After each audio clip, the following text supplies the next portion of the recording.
All right, guys, we are working on lesson 9.6. I'm at home with a stomach bug, but I want to get through this, and because we got a quiz tomorrow, and so I just want to make sure you guys are up to speed on everything and not behind for the quiz tomorrow. So let's run through this real quick. This is called Properties of Logarithms. It's something you learned in Algebra 2, much like a lot of what we learn in this class, but just a refresher here. The properties of logs says that if we have the same base, so we have log base 11 and log base 11. If we have the same base and two logs are being added, then their indexes, the 10 and the 3, their indices, can be multiplied. So just off to the side, if you had log base x of a plus log same base x of b, I could write this together as a single log. I could bring them all together, and a and b would be my index being multiplied together. So adding leads to multiplying when we're dealing with these log properties. So let's see what this looks like here. In this one, we can bring both of these together. The log base stays the same, so still log base 11 of 10 times 3, which of course is 30. So this becomes log base 11 of 30. Okay, so we can write them all together.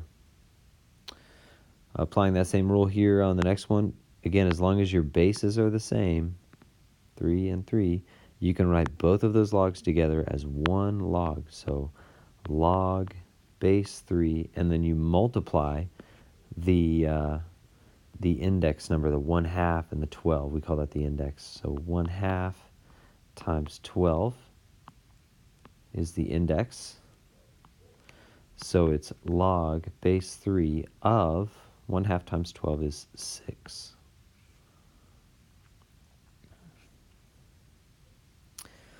All right, we can do this whether we know the index's exact value or not. So in this case, we don't know the exact value. It's a variable, but that's totally fine. Again, the same rule applies. As long as the bases are the same, you can write it together as one log with the same base, 2, and then multiply those indices. X plus 2 times x. Okay, so we should go ahead and distribute, though, to simplify this one. Distribute this x into both terms. So this becomes log base 2 of x squared plus 2x. Okay, and we cannot separate this out. You can't, there's adding within the index. That doesn't matter. The adding that happens in this property is between two different logs. Two different logs are being added together, not one log that has adding inside of it. That's not the adding. When two separate logs are being added together and they have the same base, you can write them as one. You can write them as one. Okay? And then we've got the inverse of this law or this property when it comes to subtraction. So if two logs are being subtracted and they have the same base, you can write them as one log. So this becomes log base 10 of, but instead of multiplying, we're going to do division. So subtracting two logs that have the same base leads to division. So 27 over 3, or divided by 3, which of course is 9. Okay, so subtracting two logs of the same base leads to dividing their indices, the 27 and the 3, the of number, right? Log base 10 of 27. So here we go. Check, see that our bases are the same, 5 and 5. So we can write it as one log base 5 of 8 over x. And that's as far as we can go because we don't know the value of x.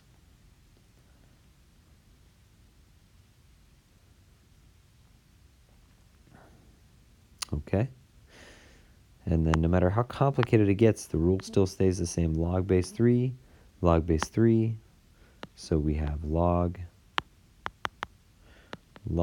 base 3 of x squared plus 5 over x squared plus 1. And of course, remember from last week, we cannot simplify this. Okay? Just because you have an x squared and an x squared doesn't mean you can just cancel those out. We can only reduce entire factors, not individual terms.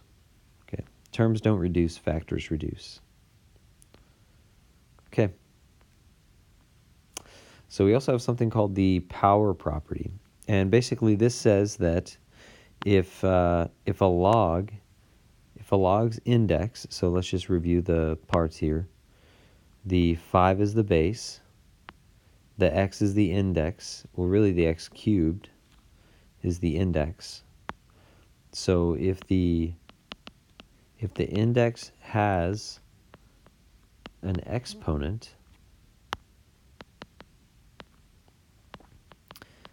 it can come out front.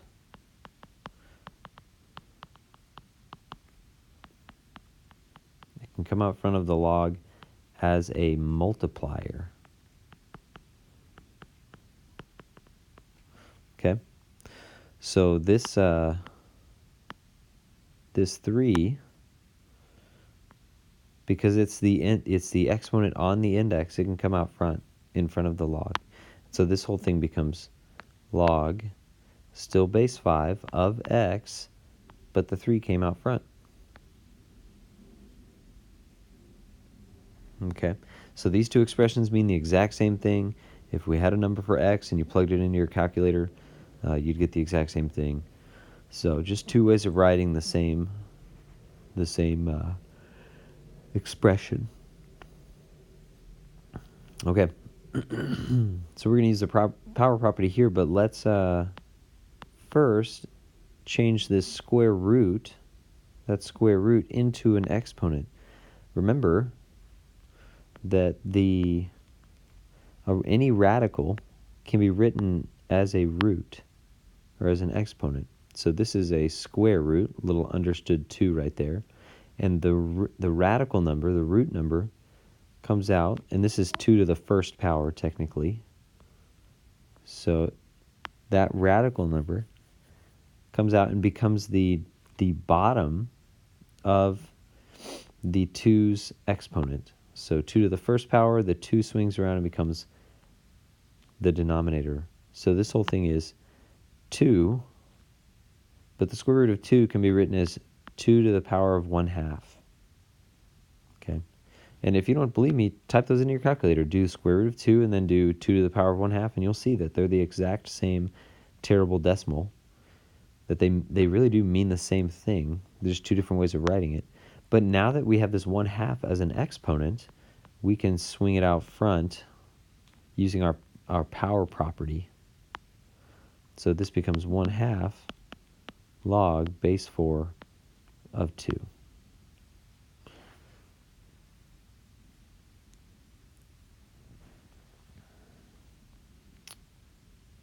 Okay, so that's the power property. And let's put this all together. So write this as a single log. So the first thing we have to do is to, the first thing we should notice is that we can write this as a single log because we have the same basis. Each of these logs have a base of 5. But we can't bring them together until we deal with the multipliers out front, okay? Applying our property, our power property, we know that these multipliers, they can be the exponent. They can swing back over to be the exponent on the index. So this can become log base 5 of 3 squared plus log base 5 of 2 to the power of 3, or cubed. Okay, so we can bring those multipliers back over to being the index, or being the exponent on the index. Totally fine. And so 3 squared, of course, is 9, so log base 5 of 9, plus log base 5 of 2 cubed is 8. And remember, when the bases are the same, we can write it as 1 log. So log base 5 of 9. And when they're adding, when the logs are adding, and we write it as 1, then our log numbers, our log values, the indexes multiply. So log base 5 of 72.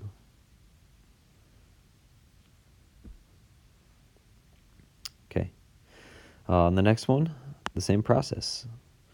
We've got this multiplier out front, so we've got to deal with that. Let's bring it over and put it back in its exponent spot. So log base 9 of x cubed minus log base 9 of x plus 1. And then our bases are the same, 9 and 9. So we can write it as 1 log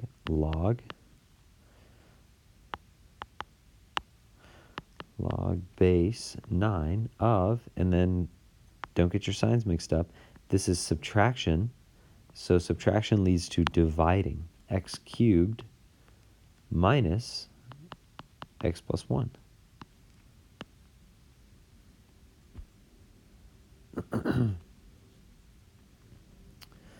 Okay. And then last but not least, we can do multiple logs. We can add and subtract multiple logs all together and apply these rules simultaneously. So the general rule of thumb is anything that has a negative, a minus, any log that's being subtracted, like this one, is going to go on the bottom, right? Because minus is division.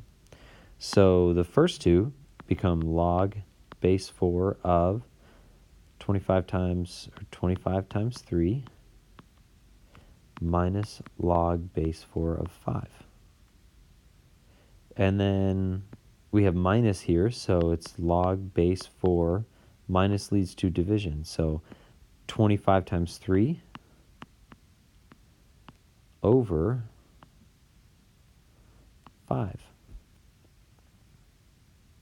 Okay, so everything that has a negative or is being subtracted is going to end up on bottom. The 5 was part of the log that was being subtracted, so it ended up on bottom.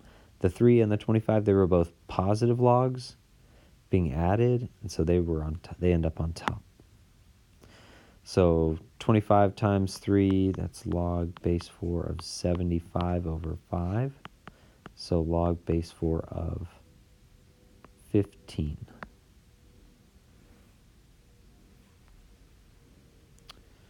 Okay.